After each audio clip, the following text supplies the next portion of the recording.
Desde los orígenes mismos del hombre surge el comercio, primero en la forma de simple intercambio de bienes y servicios y después de manera formal al inventarse el dinero. Con el tiempo se hace necesaria una regulación de las actividades ligadas al comercio y de esta forma surge el derecho mercantil. El hombre primero fue cazador y recolector. Era evidente desde el principio que un individuo solitario no era capaz por sí mismo de satisfacer todas sus necesidades básicas. Entonces se asoció de manera natural en tribus. Surgió así la especialización del trabajo. Los hombres cazaban animales y las mujeres recolectaban semillas y raíces. Fue esa la época de la invención del fuego y de la utilización de las primeras herramientas. Más tarde, en una etapa de mayor evolución, se desarrolló la agricultura y la ganadería. Muchas agrupaciones humanas se hicieron sedentarias. De inmediato el agricultor, por ejemplo, comenzó a descubrir que una parte de su producto le sobraba, pero que al mismo tiempo necesitaba de los bienes y servicios de otros individuos. Inició entonces el intercambio de bienes y servicios. A este proceso se le conoce también como trueque y fue la base de la economía del hombre durante varios milenios. Hace aproximadamente 40 o 50 siglos, en los labores de las primeras civilizaciones surgidas en Mesopotamia,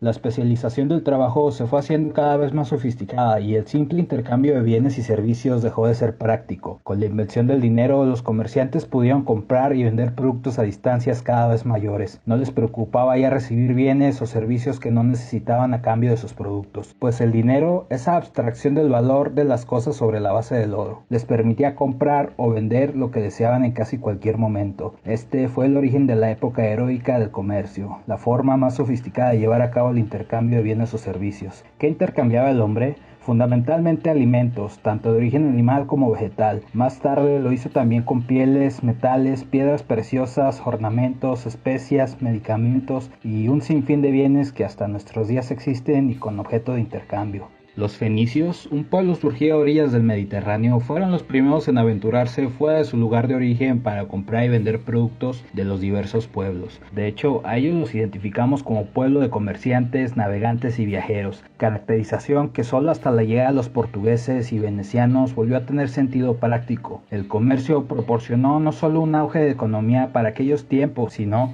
por otra parte, una difusión generalizada de la cultura, al permitir el intercambio de ideas e invenciones de diversos pueblos. De esta forma, en el transcurso de los pocos siglos, el hombre generó una enorme cantidad de conocimientos y una estructura social totalmente nueva.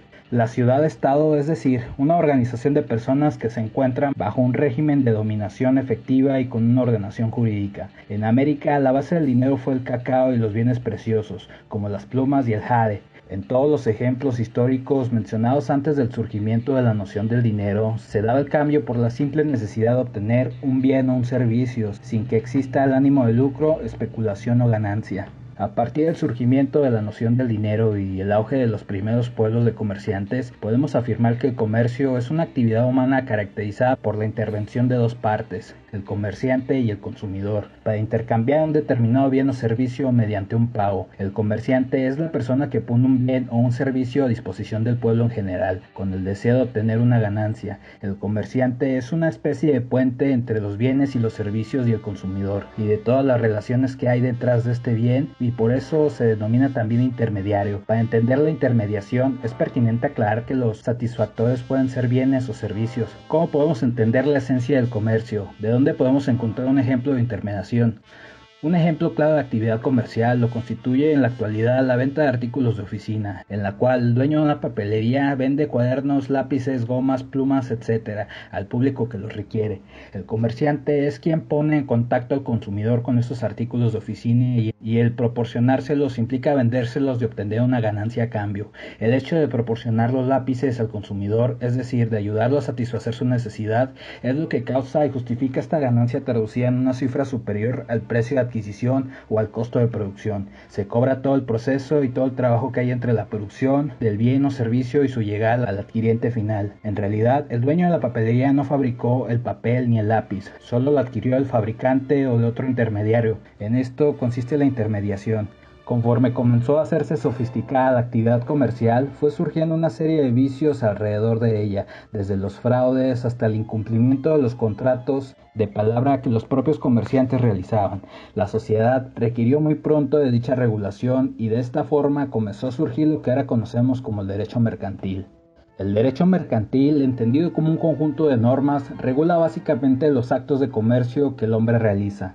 También, de manera derivada, regula los sujetos al objeto de las transacciones mercantiles y los documentos que se derivan de ellos. En la mayoría de los casos enunciados, las actividades comerciales incluyen tanto el servicio como la venta de bienes. Piensa, por ejemplo, en el servicio de reparación de tu aparato de sonido, que puede incluir tanto la reparación como la venta de refacciones. Sin embargo, para efectos prácticos, se considera que solamente contrataste un servicio.